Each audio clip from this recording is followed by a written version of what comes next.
রাতের অন্ধকার, ত্রিবিধ অন্ধকারের ভেতর দিয়ে মাছের পেটের মধ্য দিয়ে ইউনূস আলাইহিস সালাম চিৎকার মারলেন, অধৈর্য হন নাই, হার্ট ফেল করেন নাই। তিনি বলছেন, পড়েন আমার সাথে, লা ইলাহা ইল্লা আনতা সুবহানাকা ইন্নী কুনতু মিনাজ জালিমিন। তুমি ছাড়া কোনো ইলাহ নাই, কোনো পোষ্য নাই, মাবুদ নাই, তোমার পবিত্রতা ঘোষণা করছি, আমি জালিমদের অন্তর্ভুক্ত হয়ে গেছি। ইউনূস আলাইহিস সালাম যখন কাঁদতেছিলেন, আল্লাহ রাব্বুল আলামিন সেই কান্না শুনেছিলেন কিনা বলেন? শুনছিলেন কিনা? শুনতে পেয়েছিলেন কিনা?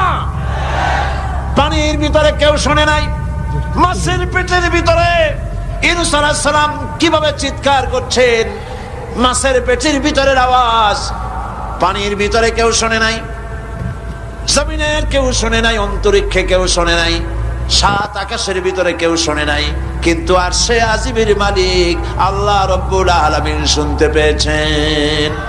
সঙ্গে সঙ্গে রব্বুল আলামিন জবাব দিলেন, ফাস্তাজাবনা লাহু ওয়া নাজ্জাইনাহু মিনাল গাম্মি ওয়া কাযালিকা নুনজিল মুমিনিন। পড়েন, ফাস্তাজাবনা লাহু ওয়া নাজ্জাইনাহু মিনাল গাম্মি ওয়া কাযালিকা নুনজিল মুমিনিন। আমি ইউনূসের ডাকের জবাব দিলাম। কে বলতেছেন? বড় করে বলেন, কে বলছেন? আল্লাহ। সুবহানাল্লাহ। আপনারা কি ভয় পাইছেন? ভয় পেয়েছো মুসলমান?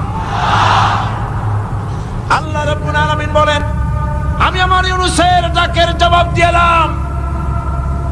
শুধু জবাব দেই নাই, আমি ইউনূসকে তার মাছের পেটের ভিতর থেকে বাঁচাই দিলাম। মাছের পেটের মধ্যে বেদনা শুরু হয়ে গেল, এমন বেদনা হয়েছে মাছ এখন বমি না করে পারে না। কথা বুঝতে পেরেছেন? মাছ এখন বমি না করে পারে না, পানির উপরে মাছ ভেসে উঠল। আল্লাহ কোরআন শরীফের ভিতরে বলছেন, মাছ সাতরায়া কিনারায় চলে গেল, ইউনূস আলাইহিস সালামকে বমি করে ফেলে দিল। ইউনূস আলাইহিস সালাম বেঁচে গেলেন। আল্লাহ পাক বলেন, শুধু ইউনূসকে বাঁচাইলাম না, বরং আমি সকলের জন্য আশার বাণী শোনাই, শোনো মুমিনেরা, ওয়া কাযালিকা নুনজিল মুমিনিন। মুমিন বান্দা যারা, যত বড় বিপদ আসুক আমারে ডাকো, আমি বিপদ দিয়ে বাঁচাই দেব। সুবহানাল্লাহ। বিপদ থেকে আমি বাঁচাই দেব। আল্লাহ পাক বলেছেন, ফাইন্না মাআল উসরি ইউসরান, ইন্না মাআল উসরি ইউসরা।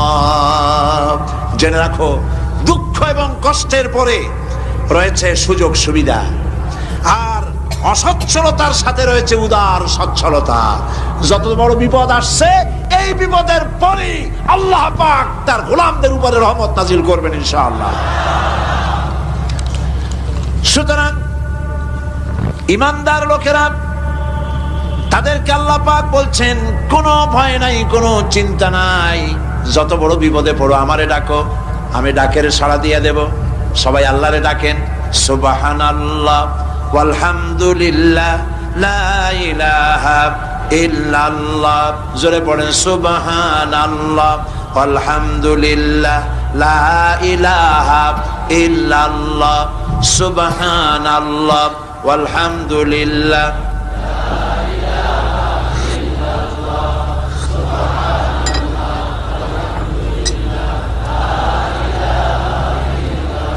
লা ইলাহা ইল্লাল্লাহু মুহাম্মাদুর রাসূলুল্লাহ।